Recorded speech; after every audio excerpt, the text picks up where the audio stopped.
In this video, we'll start with the chapter linear equations in two variables.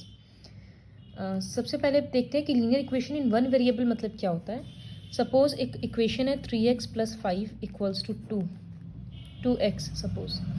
सो इसमें कितना variable है x, तो ये हो गया वन वेरिएबल. इस तरह से एक इक्वेशन बनाते हैं 3x + 5y = 2. इसमें x और y दो वेरिएबल है, तो इसको बोलते हैं टू वेरिएबल्स.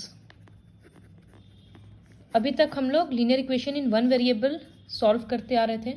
अब हम लोग टू वेरिएबल्स सॉल्व करेंगे, मतलब x और y दो चीज़ रहेगा. इसके लिए एक और चीज़ जानने का ज़रूरत होता है.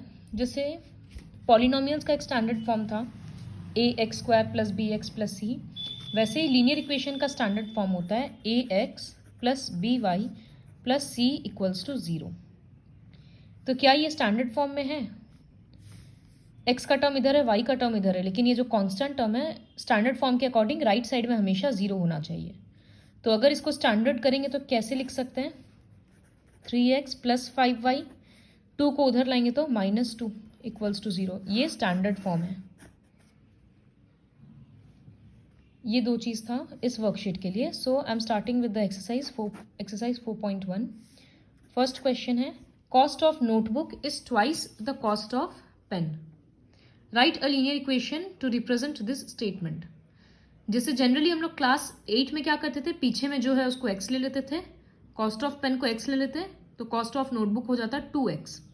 लेकिन यहाँ पर linear equation in two variables में लिखना है, तो नोटबुक और पेन दो समान है, दोनों का कॉस्ट को x और y लेंगे. So let cost of one notebook equals to x and cost of one pen equals to y. According to problem, एक कॉपी का कॉस्ट दो पेन के बराबर है, तो x equals to 2y. ये लीनियर इक्वेशन हो गया. अगर इसको स्टैंडर्ड फॉर्म में लिखना है तो राइट साइड में तो 0 रखना है, मतलब 2y उधर जाएगा तो -2y. कांस्टेंट टर्म इस बार है ही नहीं तो इक्वल्स टू 0. ये हो गया. बस इसको सॉल्व नहीं करना है क्योंकि ये लोग बोला है सिर्फ रिप्रेजेंट करना है. सेकेंड क्वेश्चन है कि बहुत सारा इक्वेशंस दे दिया है, सबको हम लोगों को स्टैंडर्ड फॉर्म में लाना है सपोज, और ए बी सी का वैल्यू लिखना है. तो I am doing the first question. वो ऐसे लिखा हुआ है 9.355 के ऊपर बार. बहुत सिंपल है, सिर्फ उधर में कुछ नहीं रखना है, तो वो पोर्शन इधर आ जाएगा, तो -9.35 बार इक्वल्स टू 0. हेयर ए क्या था, इक्वेशन जो लिखा हुआ रहता है ax + by + c, तो एक्चुअली ए का मतलब क्या होता है, एक्स का जो कोएफिशिएंट है, या फिर उसके सामने का जो नंबर है. तो यहाँ पर ए के सामने कौन सा नंबर है, 2, तो यहाँ a2 होगा. उसी तरह से y के सामने जो कोएफिशिएंट है, y का जो कोएफिशिएंट है उसको b बोलते हैं, तो यहाँ पर y के आगे 3 है, तो b इक्वल्स टू 3. c मतलब कांस्टेंट टर्म, तो यहाँ पर c होगा 9.35 बार, लेकिन ये पूरे फॉर्मूला में प्लस है, इसका मतलब यहाँ पर c -9.35 बार है. तो ये रहा a, b एंड c.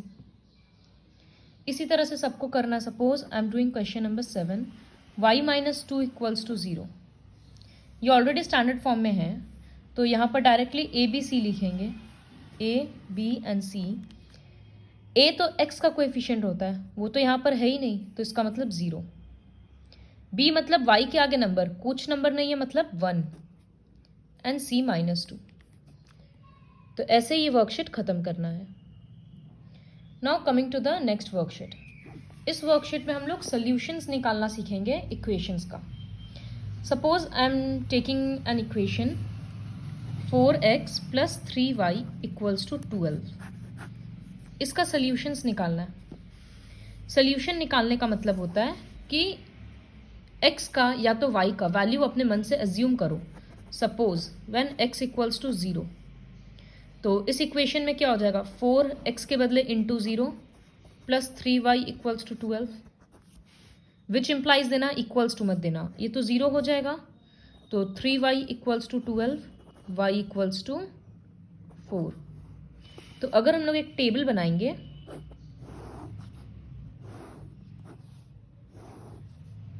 ये x और y है, तो जब x 0 था तो y का वैल्यू कितना आया 4। इसी तरह से एक नया वैल्यू एज्यूम कर रहे हैं व्हेन x इक्वल्स टू 1, तो 4 into 1 4 plus 3y equals to 12। ये 4 उधर जाकर सब्ट्रैक्ट हो जाएगा, तो 3y equals to 12 minus 4, 3y equals to 8, y equals to 8/3। तो जब x 1 था तो y कितना हुआ 8/3। ज़रूरी नहीं है कि हम लोग हमेशा x को ही एज्यूम करें, y को भी कर सकते हैं। सपोज y इक्वल्स टू 0, 0 क्यों ले रहे हैं? क्योंकि 0 करने से एक पोर्शन पूरा ख़त्म हो जाता है, तो सोल्यूशन थोड़ा इजी हो जाता है।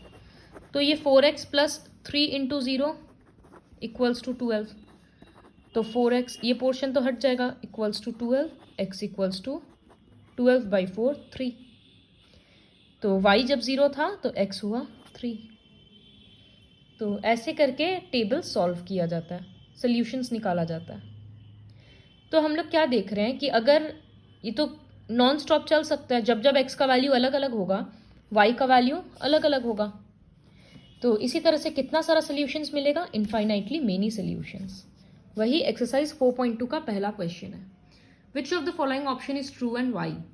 एक इक्वेशन दे दिया, इसका कितना सोल्यूशन होगा। यूनिक मतलब एक, सिर्फ दो, या इनफाइनाइटली मेनी, बहुत सारा, क्योंकि x का जब तक वैल्यू चेंज होते रहेगा y का वैल्यू भी चेंज होते रहेगा।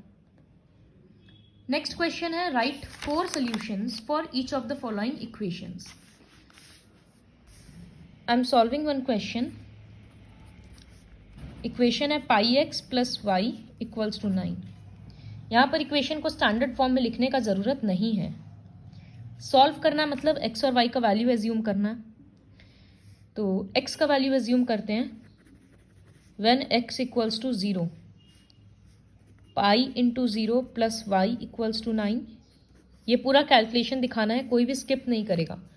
पाई के बदले 22/7 मत बैठाना, ये 0 हो जाएगा, तो इसका मतलब y इक्वल्स टू 9। टेबल हम लोग लास्ट में भी बैठा सकते हैं, ऐसे हाईलाइट कर देते ताकि आंसर नहीं मिस हो जाए। व्हेन x इक्वल्स टू 1, तो pi into 1 pi plus y equals to 9, तो y क्या होगा 9 माइनस पाई। इसको खुद सॉल्व करने का ज़रूरत नहीं है, आंसर ऐसे ही रहेगा। Similarly when y equals to suppose 3, तो pi x plus 3 equals to 9, 3 उधर जाकर सब्ट्रैक्ट होगा 9 के साथ, तो वो 6 बन जाएगा। तो pi x equals to 6, x equals to 6/पाई। तो अब टेबल बनाएंगे। अच्छा, 4 सॉल्यूशंस निकालना था। Similarly when y equals to 0, तो pi x plus 0 equals to 9, so pi x equals to 9, x equals to 9/पाई। अब इसको टैब्यूलर फॉर्म में रखेंगे, तो x and y 4 solutions will be x 0 तो y 9, x 1 तो 9 माइनस पाई, y 0 तो 9/पाई, and y 3, sorry I wrote this wrong, y 0 मतलब 0 यहाँ लिखेंगे, x का वैल्यू 9/पाई है तो वो यहाँ लिखेंगे। उसी तरह से y का वैल्यू 3, तो x का वैल्यू 6/पाई, ऐसे ही छोड़ देंगे। ये रहा 4 solutions. You have to show this calculation also and this table also. तो इसी तरह से बाकी का क्वेश्चन करना है, सेकेंड वाला। थर्ड क्वेश्चन है check which of the following are solutions of the equation. Equation दे दिया गया है x minus 2y equals to 4। Numbers हम लोगों को अपने मन से नहीं लेना है, हम लोग को पुट करके देखना है कि वो सोल्यूशन है या नहीं। तो सोल्यूशन कब होगा, जब LHS और RHS इक्वल होगा। इसका मतलब है पहला x के लिए होता है तो √2 और y इक्वल्स टू 4√2, ये दे दिया है। तो हम LHS पुट करेंगे। LHS है x माइनस 2y, x के बदले √2 माइनस 2, y के बदले में 4√2। तो ये कितना हो रहा है, √2 माइनस 2 सिर्फ 4 के साथ मल्टीप्लाई होगा, अंदर में नहीं मल्टीप्लाई होगा। ये दोनों लाइक टर्म है, दोनों के पास रूट है, तो 8 माइनस 1 7, 8 बड़ा इसलिए माइनस, -7√2 और RHS में क्या है 4। तो since LHS not equals to RHS, therefore √2, 4√2 is not a solution. जब LHS और RHS इक्वल होगा तब सोल्यूशन होगा। इसी तरह से सारा नंबर्स के लिए पुट करके देखना है। फोर्थ क्वेश्चन है find the value of k if x equals to 2 and y equals to 1 is a solution.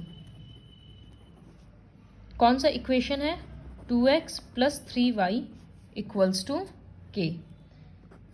तो लिखेंगे since x equals to 2 and y equals to 1 is a solution.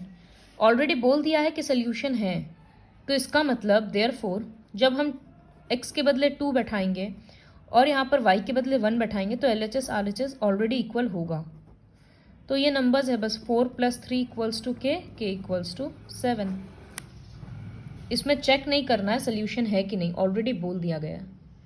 So complete worksheet exercise 4.1 and 4.2 with the help of this video.